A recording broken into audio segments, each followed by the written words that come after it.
Coach, talk about that support out there. It sounded like P-Mac out there with all them LSU fans. Hey, Talk about the sport on the road. I watch box scores. That had to be a record, was it? It was. Awesome.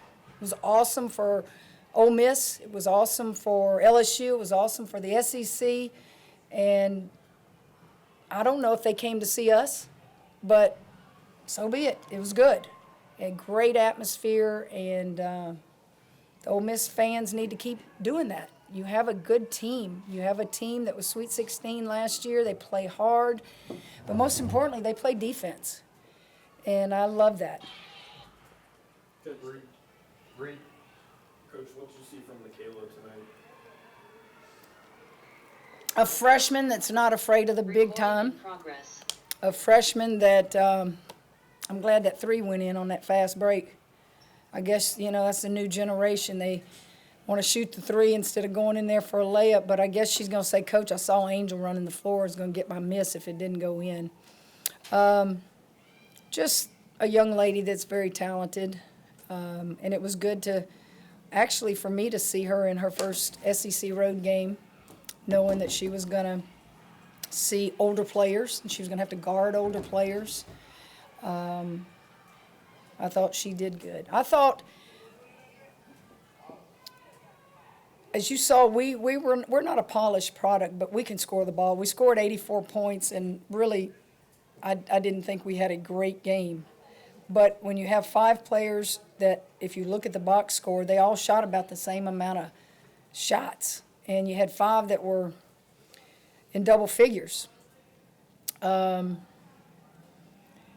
thought Ole Miss scored the ball better than they have been, and that's a compliment to their team, but then it's also a challenge for me to go back and go, well, how did they score 73 points? Yeah. Coach, can you talk about your team's bend, not break? When Ole Miss was making that run late in the third quarter, you guys didn't quit. You guys kept fighting. You guys kept Ole Miss from taking that lead. Talk about your tenacity. Well, you've got 2 kids out there that have national championship rings, Flau'jae Johnson and Angel Reese. And I have so much confidence that they can control their teammates, and you just don't get rattled. Now,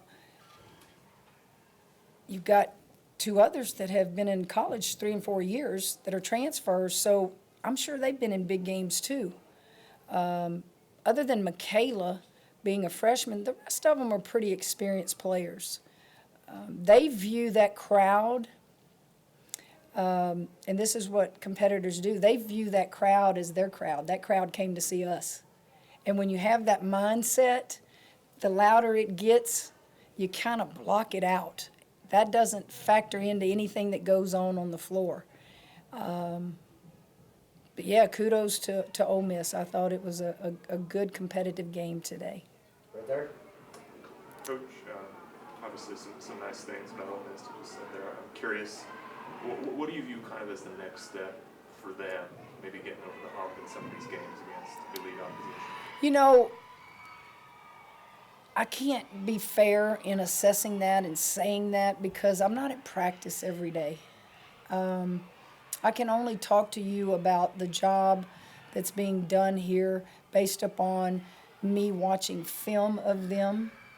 I thought them beating Stanford last year to get to a Sweet 16 was huge, huge.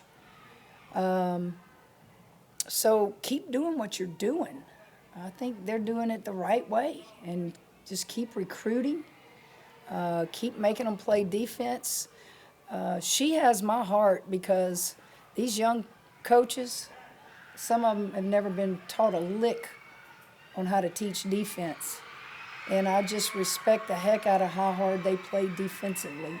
They're athletic, they're long at all positions, and it creates a lot of deflections and turnovers, and that's probably why they win games that maybe the other team has better offense, but they'll stay in ball games and beat you with their defense.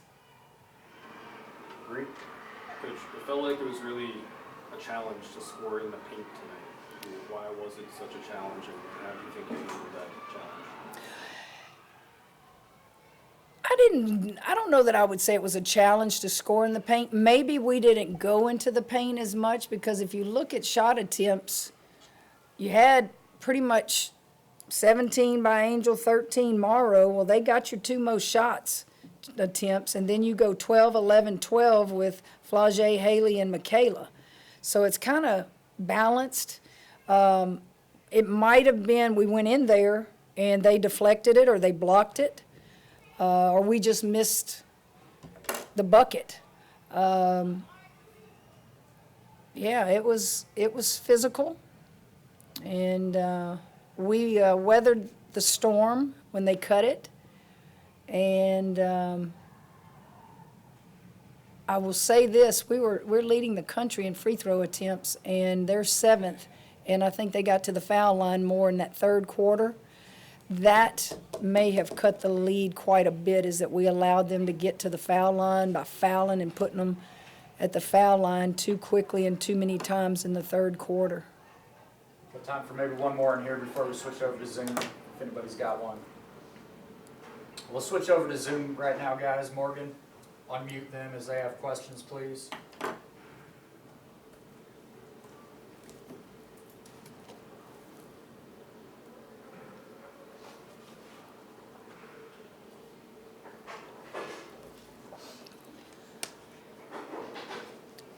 Hey Kim, it's Corey. Just Michaela, just kind of maybe what were the conversations with her leading up to today, it being her first conference road game, and just allowing her to, or at least making it known to her, hey, just don't make the moment bigger than what it is, just go out and play your game, and how would you just assess just kind of how she handled the environment, the game itself, and just how her play just really kind of kept going, or kept getting better as the day progressed? Didn't have a conversation with Michaela. I don't view her as a freshman. She just has a college-ready body, a mindset, a confidence. I don't have to sit down and have all these meetings with these young ladies. When you're a baller, you figure it out on the floor. Follow the scouting report, do what we ask you to do from the scouting report, and just go ball. And Michaela, she did that. She got 7 big rebounds. I've been on her a lot about using her body to be strong on the boards.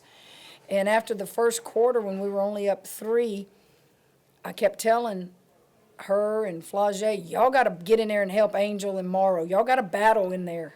And I thought they accepted the challenge. You just let Michaela play.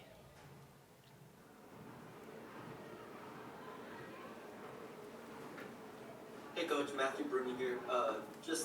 The press that they threw at y'all in the second half, what were the challenges there and how did y'all combat it? Well, the press allowed them to keep us from running our half-court offense. We were turning it over. We were running over people. We were sloppy with the ball. And when we did get it over, it was less time on the shot clock to execute something, so it was very effective. And then on the defensive end, we fouled and put them at the foul line. So everything that could go wrong in the third quarter did go wrong. But it wasn't for lack of effort. It was just they were just that good at that third quarter.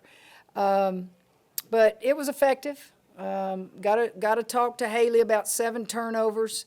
I thought Poa's defense and taking the charges when she was in there was good. But then again, she went in there and she had, I think, 3 turnovers. So that's 10 turnovers between your 2 quarterbacks out there, and they know it's got to be better, but they kept battling.